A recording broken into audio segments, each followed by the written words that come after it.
O gerai, kriminalinio pasaulio atstovai taip, o yra dar kita, tarkim, yra grupuočių lyderiai ir yra samdomi žudikai. Kaip žmonės tampa dėl ko? Norės užsidirbti irgi šitoj pusėje žaidžia, ar jie tiesiog dažnai turi kažkokių psichologinių problemų? Čia gal polinkiai, sakykime, yra žmogaus, sunku pasakyti, kas toj psichologijoje verda.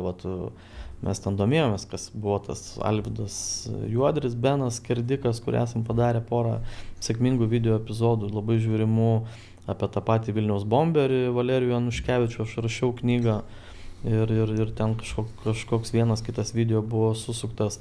Tai tarkim, aš domėjausi, dėl ko jie tapo samdomais žudikais iš jų aplinkos žmonių, iš pareigūnų, kurie tyrė tas bylas ir galų gali su jais pačiais bendravo. Tai tas Valerijus Januškevičius tai pasakė, kad sako, rusiškai pasakė, меня было такая работа, ничего не могу делать. Pas mane buvo toks darbas, nieko negaliu padaryti. Sakau, tai kaip darbas, sakau, tai galėjau, tai kiemsargiu ten dirbti ar dar kažką. Jo ir kiemsargiu bandžiau dirbti, bet nesigavo, man reikėjo šeimą išlaikyti. Pasiteisinimas maždaug toks, žinai. Tai tau viskas ir pasakyta, realiai yra, kad žmogus norėjo save taip realizuoti. Jis taip matė tą savo realizavimą ir tarkim tas Valerijus Januškevičius iš tikrųjų ten buvo prišaudęs daug tų žmonių, už pinigus dirbo, užsakymus vykdė, prišaudęs, prisprogdinęs ir jisai visai ten neblogas pinigų sumas buvo susirinkęs, iš kurių ten vėliau ir man rodos turėjo netgi ne vieną butą įgyjęs. Ir jisai taip matė savo turtų gausinimą arba savo šeimos aprūpinimą, dėja, bet jis taip matė. O kiti žmonės, sunku pasakyti, yra ir tokių galbūt maniakiškos prigimties, kurios galbūt vežė, žinai, tas darbas už pinigus, pasiruošimas, ten aukos tikojimas, visa kita, čia sunku pasakyti, bet kiek man teko bendrauti asmeniškai, sakau, ir su to pačiu Vilniaus bomberiu, tai ir su kitais pareigūnais, kurie labai tyrė jų psichologinius portretus, jų nusikaltimų, ten tas schemas, tai niekas nerado tokio atsakymo, kodėl jisai žudė už pinigus. Ar jautė malonumą, ar taip tik tai mokėjo uždaryti pinigus. Tai nebuvo kažkokio vieno atsakymo. Bet aš manau, kad kažkas žmogui turi būti, jeigu jisai eina už pinigus žudo ir tarkim, jaučiasi, kad čia tipo dirba. Tai sunku paaiškinti iš tikrųjų. Čia turbūt daugiau turėtų, nežinau, psichoanalitikai, psichiatrai ištirti, nes man vienas prokuroras vieną kartą yra gerai pasakęs, kad sako, tie, kurie labai daug žudo žmonių, kad ir jie yra psichiškai gali pripažinti sveiki, bet vis tiek kažkas pas juos galvoja ne iki galo prisukta. Tai aš manau, jis labai teisingai pasakė.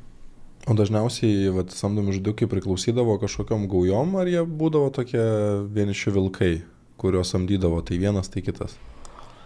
Kiek istorija rodo, tai dažniausiai jie būdavo, kad tokie visiems gali dirbti. Tas pats Valerijus Januškevičius vieną dieną ten kišo sprogmenį po verslininku, kuris kažkokiam grupuotėm neįtiko ten jungtiniam, čia prie Vilniaus vyriausybės rūmų, o ten po metų kišo sprogmenį po Vilniaus brigados atstovo automobiliu. Tai parodo, kad jisai tiesiog, kur gavo pelningesnį užsakymą, ten ir jisai judėjo.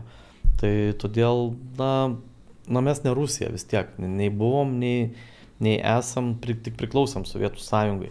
Tai todėl pas mus buvo visą laiką kur kas mažesnis kalibras ir nebuvo čia, kad ten tų grupuočių šimtai ir visa kita ir taip toliau. Tiesa, gal ir buvo 100 grupuočių, kaip ir minėjau, tame laikotarpyje nuo 90-95, jeigu Kaune buvo, kaip ir kalbėjom apie 30-40 grupuočių, ar ne? Bet tikrai nebuvo, kad jos ten turėjo kažkokius smogikus savo etatinius ir visa kita. Nes lietuviai, kiek žinau iš istorijos, dažniausiai tai kviesdavosi samdomus žudikus iš Rusijos. O patys lietuviai važiuodavo žudyti Rusiją. Vėlgi, toks būdavo geografinis pasiskirstimas. Kaip čia pasakyti, pėdsakų sumėtymas gal labiau. Todėl, kad būtų ten viens prie vieno kažkoksai, žinai, jiems tarnavęs killeris, tai aš tokių asmeniškai konkrečių istorijų nežinau. Taip, Alvydas Juodris, Benas su Gaidjurgiu labai palaikė ryšius. Jie ten kartu toj byloje yra žudę nemažai žmonių. Tai galima sakyti, kažkiek buvo prie tos grupuotės. Bet kad toks jau būtų, žinai, pastovus, tai man tokių faktų nežinoma. O kiek kainuodavo žmogžudystė? Dalinosi? 10-15 tūkstančių dolerių. Taip, jo, tai va tokia suma maždaug. Jo, man rodos, tais laikais buvo apie $10,000. Butas lygtais kainavo tiek. Nu, tai tipo, jeigu tu nori va žmogų padėti į vietą, tai butas kainuoja tiek. Ačiū, kad peržiūrėt šitą vaizdo įrašą iki pat pabaigos. Mums padės jūsų palaikymas, o tą galite padaryti paspaudę mygtuką patinka ir prenumeruoti. Jeigu norite išklausyti visą pokalbį, jo nuorodą rasite šio video aprašyme.